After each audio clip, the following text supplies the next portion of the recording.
Hello dear learners, आज के इस लेसन में हम स्टडी करेंगे फॉरकास्टिंग ऑफ प्लांट डिजीज़। आज हम पढ़ेंगे कि हम प्लांट डिजीज़ का फॉरकास्टिंग कैसे कर सकते हैं। And this lecture is very very important for the MSc botany students and agricultural student of plant pathology. आज हम स्टडी करेंगे contents like introduction about the disease forecasting, then some examples of disease forecasting like late blight of potato, जिसमें कि हम study करने हैं Dutch rules of disease forecasting and apple scab. साथ में हम स्टडी करेंगे miscellaneous system of prediction. So let's begin the video. सबसे पहले बात करते हैं फोरकास्टिंग ऑफ प्लांट डिजीज़ में इंट्रोडक्शन। देखिए फोरकास्टिंग क्या है। Forecasting involve all the activities in ascertaining and notifying the farmers in a community that conditions are sufficiently favorable for certain disease।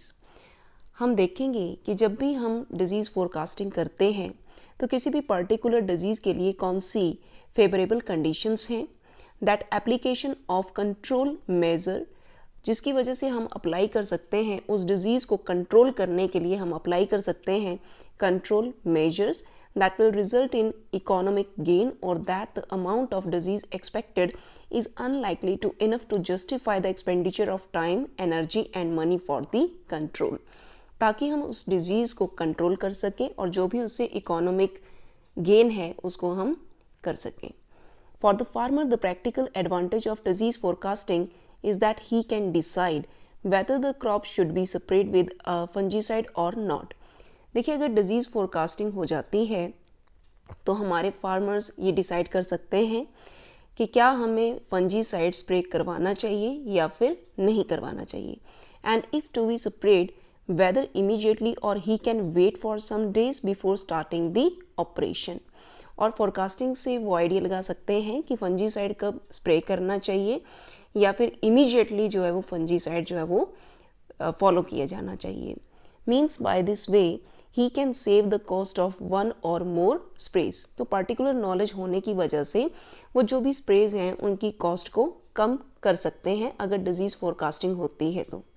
Forecasting require adequate technology for detection and estimation of the amount of initial inoculum of the pathogen, adequate understanding of the pathogen and disease dynamics. तो forecasting में ऐसी technology implement की जाती हैं जिससे कि हम detect करते हैं, हम एस्टिमेट करते हैं amount of initial inoculum of the pathogen. साथ में हम स्टडी करते हैं understanding of the pathogen and disease dynamics. It require proper equipments for measuring components of the environment with in and outside the crop. Weather data are common component for all the disease forecasting system because it is not identical and differ from place to place। तो देखिए forecasting of disease में सबसे important होता है जो भी climatic या फिर वेदर डाटा है, दैट इज़ वेरी इंपॉर्टेंट, क्योंकि weather place to place differ करता है, one country to another country या one state to another country जो है वेदर क्या करेगा, चेंज करेगा, वेरी करेगा। नेक्स्ट हम बात करेंगे plant diseases for which forecasting can be practical value to farmer meet the following requirements. देखिए जिस भी प्लांट डिजीज़ के लिए हम फोरकास्टिंग कर रहे हैं उसमें ये पार्टिकुलर रिक्वायरमेंट्स जो है वो प्रेजेंट होनी चाहिए, जैसे कि the disease cause significant economic damage in term of loss of quantity and quality of the produce in the area concern. जिस भी डिज़ीज़ के लिए हम फोरकास्टिंग कर रहे हैं उस डिज़ीज़ की वजह से significant economic damage in term of loss of quality and quantity जो है वो एरिया में होना चाहिए। Second point, the onset speed of spread and destructiveness of the disease is variable mostly due to dependence on weather which is variable. Third, control measures are known and can be economically applied by the farmer when he is told to do so। तो देखिए जो भी disease forecasting करते हैं उसको control करने के लिए, उस डिज़ीज़ को कंट्रोल करने के लिए हमें कंट्रोल मेजर्स या हमारे फार्मर्स को कंट्रोल मेजर जो है वो पता होने चाहिए। Information on whether disease relationship is fully known. Most crucial are the availability of effective control measures and data on disease environment interaction। तो फोरकास्टिंग में सबसे इम्पॉर्टेंट होता है कि जो भी हमारे पास डाटा है, वेदर का डाटा है या फिर जो डिजीज़ एनवायरनमेंट इंटरेक्शन डाटा है, ये प्रॉपर होना चाहिए. Possibility of occurrence of monocyclic disease such as loose smut of wheat can be predicted on the basis of primary inoculum that could be detected by estimating percent infected or contaminated seed in a random sample and extent of distribution of such seeds. देखिए जो भी हमारे पास monocyclic diseases हैं, मतलब कि जो single life cycle complete करती हैं, फॉर एग्जांपल जैसे कि लूज स्मट ऑफ व्हीट, तो इसको प्रिडिक्ट करने के लिए जो डाटा आता है that is on the basis of primary inoculum. जो भी इनके प्राइमरी इनोकुलम है उसके बेसिस पर हम एस्टिमेट करेंगे disease forecasting. Even in soil-borne disease, long-term prediction of prevalence of the disease in a monoculture system can be made if data are available about the rate of multiplication of the pathogen in the soil, likely weather during the coming years, and possible changes in the cropping system. Most of the diseases in which forecasting services has helped the farmer are polycyclic in nature. देखिए ज़्यादातर cases में जो भी disease forecasting होता है वो polycyclic disease के लिए की जाती है. पॉलीसाइक्लिक डिजीज़ का मतलब होता है that disease having many cycles. They have rapid cycle in standing crop and have the potential to develop into an epidemic. तो ये polycyclic diseases epidemic बन सकती हैं if suitable control measures are not followed. For example, जैसे कि late blight of potato जो कि होता है Phytophthora infestans से, blast of rice that is caused by Pyricularia griseia, leaf rust of wheat caused by Puccinia recondita, and downy mildew of grapevine that is caused by Plasmopara viticola. So these are the example of polycyclic diseases. In developing a plant disease forecasting system, several characteristics of the pathogen, host and most important environment are taken into account. किसी भी disease forecasting में most important factors रहते हैं हमारे पास, जैसे कि characteristics of the pathogen and host, और साथ में जो भी एनवायरनमेंट है उसका importance. Host associated factors are variable. These include prevalence of susceptible variety in the area, response of the plant at different stages of growth to the activity of the pathogen, and density and distribution of its cultivation. Weather favorable for the pathogen activity has been one of the bases of developing forecasting system, but unfavorable weather after a spell of favorable weather which may happen within 24 hours or in a week is also important because the farmer can undo the effect of the later.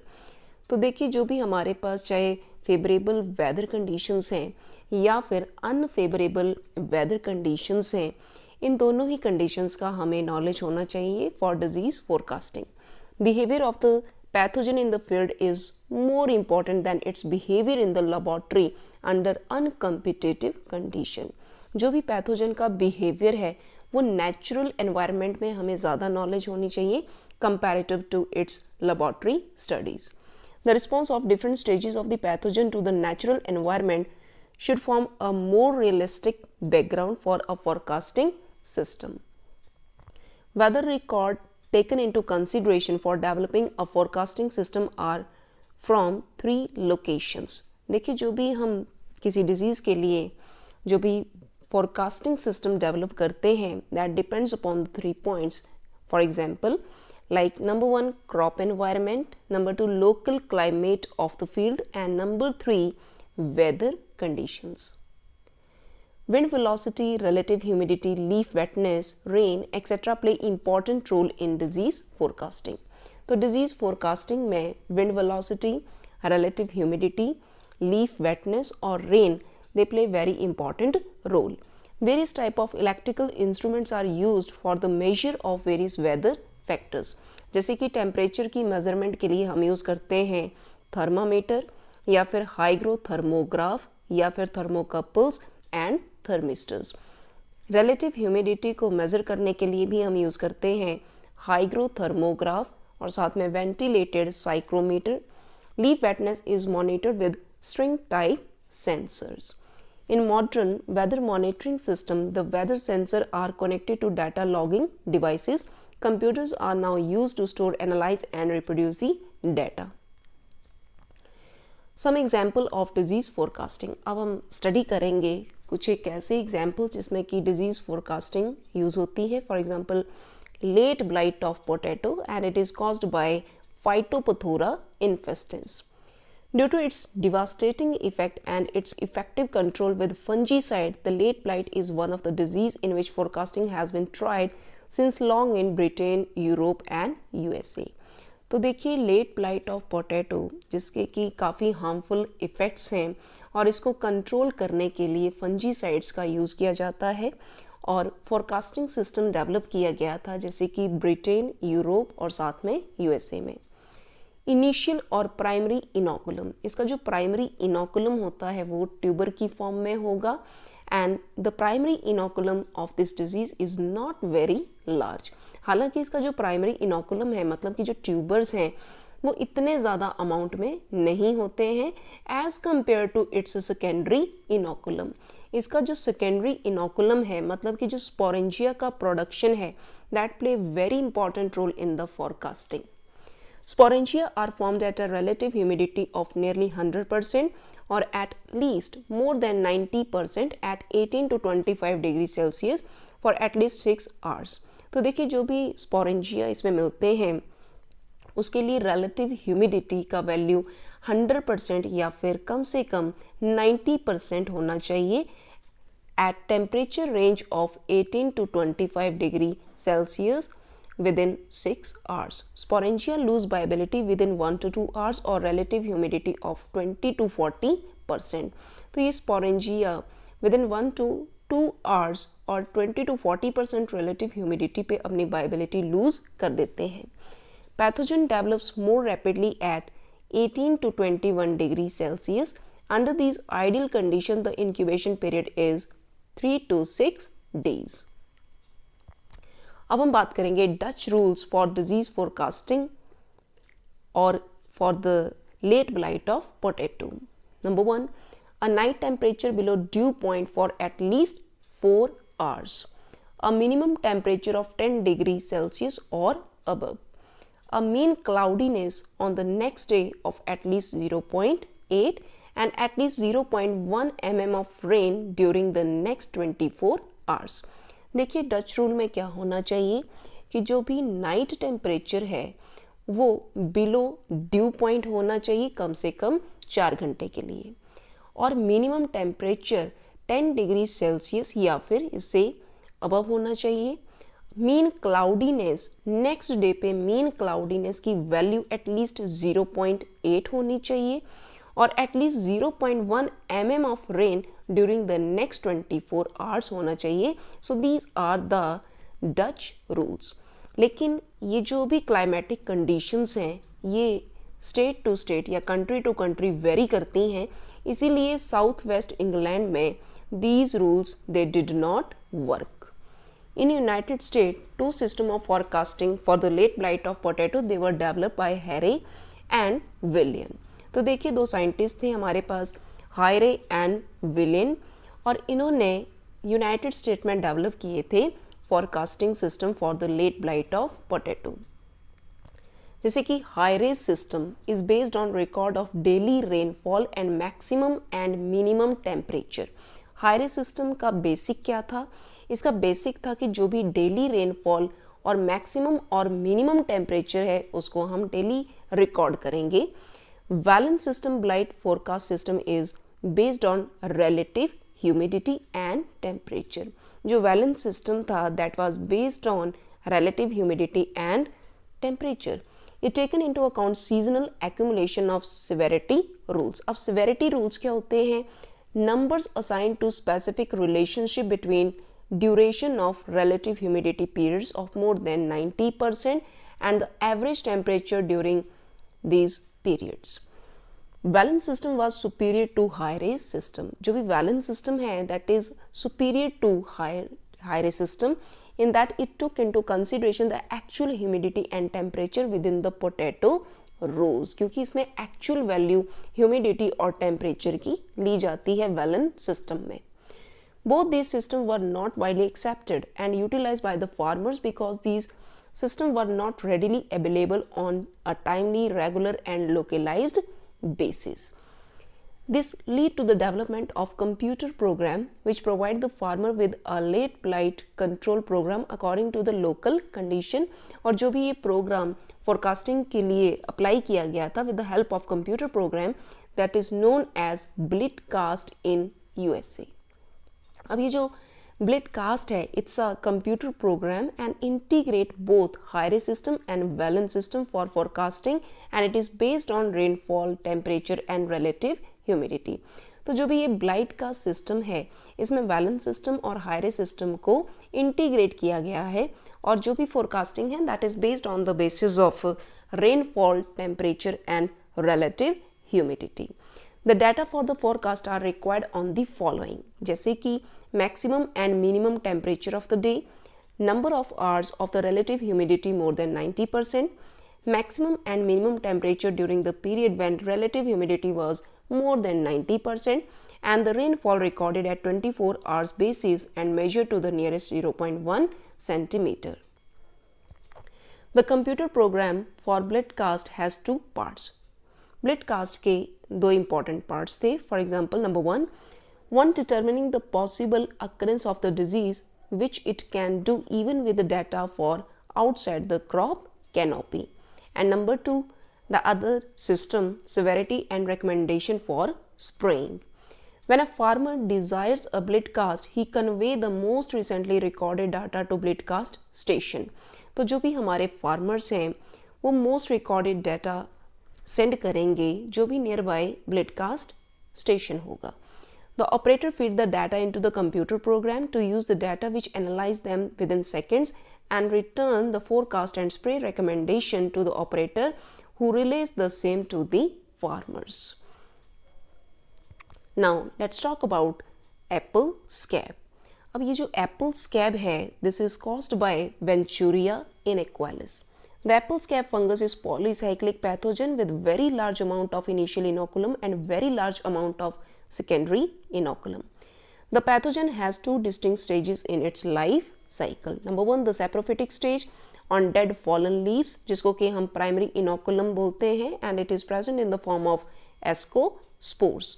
तो apple scab में जो saprophytic stage है, saprophytic stage हमें मिलेगी in the form of ascospores. And the second है conidial summer stage which is parasitic on the leaf, flower, bud, fruits and shoots on the tree during the spring and the summer. तो जो भी conidial stage है that is parasitic one और जो भी ascospores हैं they are the saprophytic one. Quantity of ascospore is determined by overwintered leaf in the laboratory. If mean temperature is 17.5 to 24 degrees Celsius, the incubation period is 9 days provided the leaves are continuously wet. 9 hours of the leaf wetness result in light infection, 12 hours of the leaf wetness result in moderate infection while 18 hours of the wetness result in heavy infection. तो देखिए Apple scab में क्या देखा गया था कि Apple scab में अगर टेम्परेचर या फिर अगर वेटनेस की बात की जाए तो वेटनेस अगर पाई जाती है 9 आवर्स, अगर 9 आवर्स ऑफ लीफ वेटनेस है तो जो भी इन्फेक्शन होगा वो लाइट इन्फेक्शन होगा. लेकिन अगर 12 आवर्स ऑफ लीफ वेटनेस है उसकी वजह से होगा मॉडरेट इन्फेक्शन. और अगर सपोज करिए 18 आवर्स ऑफ लीफ वेटनेस है तो हैवी इन्फेक्शन जो है वो एप्पल स्कैब में पाया जाता है. In Netherland warning of possible disease development can be issued on the basis of, Netherland में वार्निंग सिस्टम डेवलप होगा लेकिन बेसिक क्या है, on the basis of number 1 ascospores are ready to mature, number 2 ascospore release is expected, ascospore release has taken place and infection period have occurred. तो Netherland में forecasting system for apple scab depend करेगा कि क्या जो ascospore हैं they are ready to mature, क्या जो ascospore हैं देयर रिलीज इज एक्सपेक्टेड, क्या जो एस्कोस्पोर हैं that release has taken place, और जो भी infection period that have occurred. Now we talk about some miscellaneous system of prediction. तो अब हम कुछ miscellaneous system of prediction की बात करेंगे, जैसे कि स्टीवर्ट विल्ट ऑफ कॉर्न. देखिए ये जो स्टीवर्ट विल्ट ऑफ कॉर्न है, it is caused by a bacterium Pantoea स्टीवर्टाई.